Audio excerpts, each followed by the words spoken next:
Welcome to Influential Entrepreneurs, bringing you interviews with elite business leaders and experts, sharing tips and strategies for elevating your business to the next level. Here's your host, Mike Saunders. Hello and welcome to this episode of Influential Entrepreneurs. This is Mike Saunders, the Authority Positioning Coach. Today we have with us Donna McPherson, who is a business consultant and profit strategist. Welcome to the program, Donna. Thank you so much, Mike. Hey, so give us a little bit of your background and what led you to starting your firm and focusing on working with business owners and entrepreneurs, focusing on their profit, really. Because I love the word strategist, because that shows that you're rolling up your sleeves, getting into the business and strategizing on how they can improve. But what led you to this field? Oh, wow, Mike. I actually started in public accounting. I am also a certified public accountant for over 23 years. So I started in public accounting, and I did some financial auditing overseas as well as here in the U.S. And then from that, I was the CFO for a company in New York. And then having all that business and financial experience, an opportunity came for me to have my own business. And so I started my own practice about 12 years ago. I got to tell you, my first go around was not so great because I made some of the same mistakes entrepreneurs make first out the gate, not paying attention to the most important things. But fortunately, I was able to correct that quickly. And so my second business, a restaurant, I was able to do exactly what I needed to do to take that restaurant to the next level. And on our exit, we actually tripled our investment. So there's some things that I learned from running my own business that prompted me to first wanting to teach it to other entrepreneurs, and then wanted to put it in a book. So that's how I wrote the book, The Price of Fake is Real, How to Stop Pretending and Have Real Business Success. Well, I love that because it's like, hey, I graduated from college, and then the next month I started my business consulting clients and teaching them No, you don't have the experience, but you made some mistakes, some successes, and learned, and then we're thinking, hey, I had the machete and chopping down the weeds here, and so I'm forging the path. Let's have some other entrepreneurs that are trying to do the same thing, avoid the same, stumbles and hurdles that I did. So I love that approach. Let's dive right into what are some of the things that people are making the mistakes in, some of the topics that you cover in your book. Well, I'll tell you what, one of the first mistakes that I made myself is I set up office and spent a lot of money on a lot of the shiny object things to look good, and did not pay enough attention to spending money to attract the right clients, to get the right business, to make money. So I got exactly what I invested in.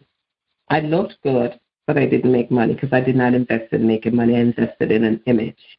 And that is. But were you attracting clients? They just weren't the profitable ones? No. The only clients that I attracted, that I got there, were the clients that came to me through referral. I did not set up a system to attract new business in that new area. I thought that by just putting up my shingles, Donna McPherson, certified public accountant, they would come. And we all know people got a life, no one trusts you, especially with money. But with most businesses, before they give you their money. Well, that's a good point because, some of the most untrusted professions are like, used car salesman, you can imagine. Yeah. But one of the most trusted professions, CPA. So if that is the case and that's the industry you're jumping into, you've got a competitor or 3 million, or you're not the only one. So if you were the only one that had the cure for whatever, or the only one that had this proprietary something else, then hang the shingle and people can come. But you're in a field where people need to go, prove it, or I need the KLT factor, the know, like, and trust. So you've got to develop that. Yes, absolutely.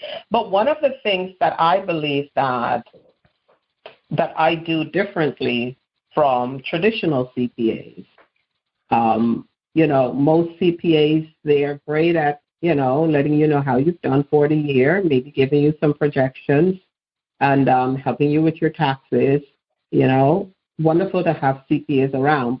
But one of the things you do not get from some of them, are strict guidance, like concrete guidance on what you can do up front to get the kind of money that you think you should have. Like most people are not making the kind of money that they think they should have because they're not set up to do it. So they dream of success, but they're in essence operating to fail because they don't have a success path or plan. Yeah. I've heard a quote, and I you hear these quotes and you associate it with the source that you heard it from, and I'm sure that it's been out there forever and a day. But I heard it from a book written by Jeffrey Gitomer talking about the Patterson principles. But it goes, you need to build capacity in advance of demand. Well, if you just had some wonderful success and you get wonderful influx of business and you don't have the capacity to handle it, now things implode. So you need to be getting those deals and networking, but you need to have that capacity, and that goes to your point about having the systems and structure so that people see you as credible. And then when the business comes in, you can handle it and you're confident. You're not feeling tentative about, well, I think I can do this deal but you're scattered, So talk a little bit about the systems and structures that you recommend in your book. One of the things I talk about in my book is you got to understand what are the most important things at that stage of your business. Oftentimes, people look at somebody else's business and think they should be able to do that, but they don't understand what it took for that person to get there, and they don't understand their resources and their capacity, as you just talked about. So it's at your stage in your business, what are the most important things for you? How do you know how much money you can make? And then do you have a plan to make it?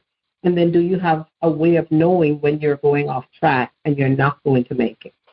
For example, I was working with someone. The first thing I said to him, okay, Rod, how much money would you like to make? And he said, $75,000. And I said, $75,000 gross, net, after tax? And he had no idea. Per month, annual? Yeah, what? Right, yeah. And I said, where did that number come from? And he looked at me and he said, I really don't know. I think I was just trying to replace my salary. Yeah. And so the long and short of it is, he really needed to generate double that amount to net that. He needed to generate $150,000 in order to see $75,000, and that is before tax. Yes. And that is what I mean when I said they don't understand what it takes to make the money that they want to make.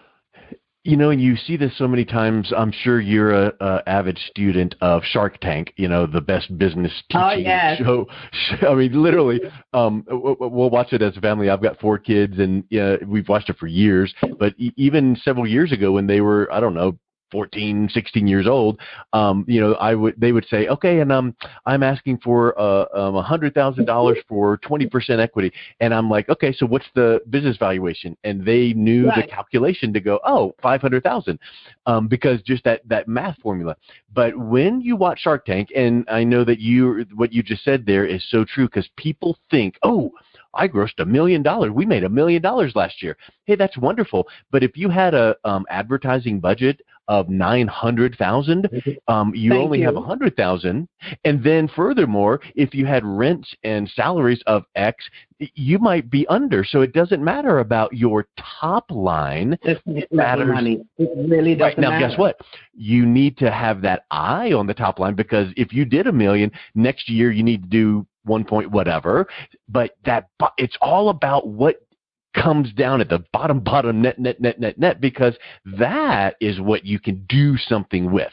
And it sounds so obvious to hear it that way and to say it that way, but every single day I'm sure you run into people that either, like your example there, he just didn't know, didn't realize, but people that are even business owners, they're like, look at the top. And it's like, yeah, that's nice, but look, what are all these expenses? And you know what? Here's something else. So let me phrase this in the question, and I'm confident you cover this in the book. Okay, great, wonderful. We need to have you, strategize about how we can make more profit. So I need to pour more money on ads and get more sales in. Maybe, because if you don't have the holes in the bucket plugged up, then here come all these extra expenses that you might not need, or extra processes you might not need. So sometimes the solution is not just getting more sales or increasing the revenue. You might need to do that, but at the same time, you need to plug up those holes in the bucket. Absolutely. Absolutely. One of the first things that I do when I'm working with a new client, I get to understand their industry. And then I look at their industry numbers, because too often people guess or they use somebody else's numbers, and there's no need for that. Your industry numbers tells you how much you can possibly make from your business in profit. And if you operate like those leaders are, those winners are, you can do the same thing. If you generate $1 million and your industry says your profit margin is 10%, you can get 100,000, but you have to operate efficiently in a way that's profitable so you can see that. And oftentimes people jump in and start spending money and start scaling their business with a model that's not profitable, and that's the fastest way to go out of business. And I would say, of course, that's obvious, but then now the bullet points up underneath that are, well, how do you do that? How do you fix that? Well, you need to have solid business practices in place. And that is on the incoming revenue as well as the outgoing expenses and managing employees and managing R&D if that's a part of it. But there's all of these moving pieces that need to be assessed and analyzed. And what are you seeing is one of the low-hanging fruit, obvious things that you see right off the bat that many people don't see, that you can come in and get some quick wins in a business? People spend their time on things that are not income generating. They're not spending their time. If you are the key person in the business and you're spending your time on a bunch of administrative stuff, if you can bill or get $300 per hour for your time, and you're doing work that you can outsource to an admin person for $15 or whatever per hour, you are wasting resources. You're wasting your time. People find it really hard to spend money in places where they need to in order to make money and save money. And that's the biggest downfall, spending money in the wrong time. Let's take a peek at that, because I agree with that 100%. And sometimes the business owner might not see that because they're in the midst of it. You can't see the forest for the trees. So when they get that outside source looking at things like yourself, you can see it. But then maybe there's an exercise that they can go through, such as, hey, let's take a look at your numbers and see where you're spending money. That's easy, because show me your books and all of the profit loss and all that. So that's simple. But how about this? Let's track, Mr. or Ms. Business Owner. What did you make last year? Like net whatever number you want to look at. And then how many hours a week do you work, realistically? Not just, 40 hours. No. Literally, how many? Oh, wow! I guess I worked. I thought 45, but I guess I'm putting in 70 because I'm on all the time. So what if you could track every day for, let's just call it 30 days? I started work here at this time, and every hour write down what you did, just in broad strokes. And then in the end of 30 days, and this is my question, is do you think this would be a good process? The end of 30 days, you can see easily how many hours you worked and what you did, and then you can calculate one important thing, which is, what is your hourly rate if you were to calculate that, Mr. or Ms. Business Owner? Because now you can do what you said, like, okay, hold up. Your hourly rate is whatever, $150 an hour, in reality. And look at this here. You have all over the place this week and this month, all these little admin menial tasks that the highest and best use of your time at $150 an hour is not researching this and data entry that. Get yourself a virtual assistant or an assistant or a something, right? Absolutely. In fact, I had a client do that. The same client that couldn't figure out how much he can make. I said, here's what I want you to do. For everything that you do, I want you to use an app on your computer, log your time. Yeah. When you do client work, log what you do and your time. And he said that was the most valuable exercise that he did, because then he learned how to say no. He learned how to say, I cannot take that on without additional billing or without an additional amount. Because what he found, he said, Donna, I was literally working for minimum wage in my own business. Yes. And that was painful. He was like, what the heck? What am I doing? Why am I doing this? No wonder I've been in the same place for years and wondering why I'm not making money, because I charged somebody $1,000 for 4 hours of work or 5 hours of work, and I spent all day on it and was happy that I had the business, so I didn't want to say anything. Yep. But the problem is you had $400 worth of expenses and then your own personal time, where if you did have maybe that assistant or a project manager, that could take even half of the time. Because let's face it, he probably needed to be involved in that project, but maybe not the whole time. Not but that if you could free up chunk of it, half of it, and now you then are the thought leader, you're the person going out there doing the other things to bring in the new business, and then the same process happens. Yeah, that's a really big tip. That's a big win. But one good thing came out of that, a great thing came out of that, because he spent so much time documenting what he did. He was able to document his process, and then we took that and determined what he needed to do and what someone else could do, and started outsourcing it. Yeah, that's a great thing came out of that. So you talk about the fact that it might not be the most wonderful thing to focus on building 6- and 7-figure businesses because it sends the wrong message. What do you mean by that? Because making money is not having money. You can make money and still not have money. If you build a 6- or 7-figure business and you're still not getting paid the income that you want, all you're doing is building a business that pays everybody else but you. You're building a business that takes all of your 6- or 7-figure to run. Unless you're a nonprofit, that's not a business. Yeah, it's a job. It's a job, and it is a company that you're not going to be able to have any value in. You're not going to be able to use to leverage, to get funding, financing, to even attract an investor, because you're showing that your business is not profitable if you're not able to get the optimal profit from it. It's not I think people sometimes see it as a great thing to brag about their 6- or 7-figure business. And I wrote about this in my book, The Price of Fake is Real, that pretending that you have a business that is successful when it's really not, because it's not paying you, it's painful, and it's robbing you of your time that you could be using for other things, enjoying your family, doing whatever you do with your time, than running a business that looks good on the outside but is messed up on the inside. Yeah, and I think that I've heard this many times. If a business owner, if you were to say to them, hey, you've got this wonderful opportunity to go on a 2-month vacation, what would happen to your business?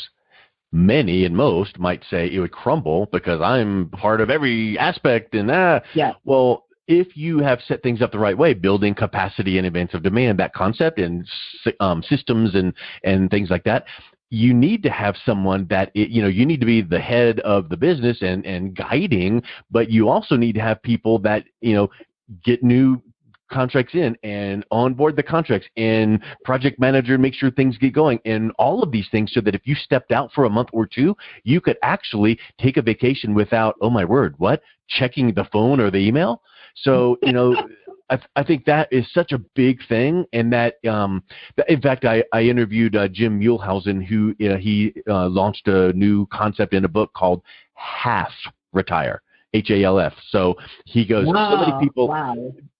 I mean, the concept is, I'm going to retire. Well, most business owners, they're type A plus plus plus, and they don't really want to retire, but they want to get out of the day to day, so they retire, and 2-3 months later they're bored to tears, so they really don't want to retire. So the concept of half retire is to set your business that you built and nurtured for decades, set it up so that you can go in, let's just call it 3 days a week and 2 days a week, or whatever you want to do, and you're still part of it, and you still have input, but the day-to-day, the heavy lifting, the slogging through the day-to-day is all on someone else, and maybe you got a partial buyout, and you're thrilled and happy because when everything blows up in the office in the day, you're going to give a little input, but then wave and go, have a nice night, see you next Tuesday. So I think that's a really big thing that you bring up there. Absolutely. So let's wrap up with this, Donna. I think that it's really neat. I love the title of your book. What's the best way that someone can reach out, learn more about your business and your business consulting and your concepts that you work on, as well as pick up a copy of your book? Well, someone can pick up a copy of my book by just Googling The Price of Fake is Real. It'll take them right to my website where they can get a copy of the book. And my website is my name, Donna McPherson, CPA.com. That is awesome. I just want to leave people with just 3 things. If you wanted to become an entrepreneur or business owner so you can have more freedom, and that freedom comes with a little more money. And if you're serious about making money, you have to set your business up for success. Know how much is possible for you at that stage of your business. Create a plan to get it. I call it a profit recipe, and it is in my book, The Price of Fake is Real. And track your progress so you can know if you're on track, if you're falling off, or what you're going to do about it. You do those things, and you will be on track with your financial goals. Excellent. Well, Donna, thank you so much for coming on today. It was really fun chatting with you. Thank you so much for having me, Mike. I appreciate it. You've been listening to Influential Entrepreneurs with Mike Saunders. To learn more about the resources mentioned on today's show or listen to past episodes, visit www.influentialentrepreneurssradio.com.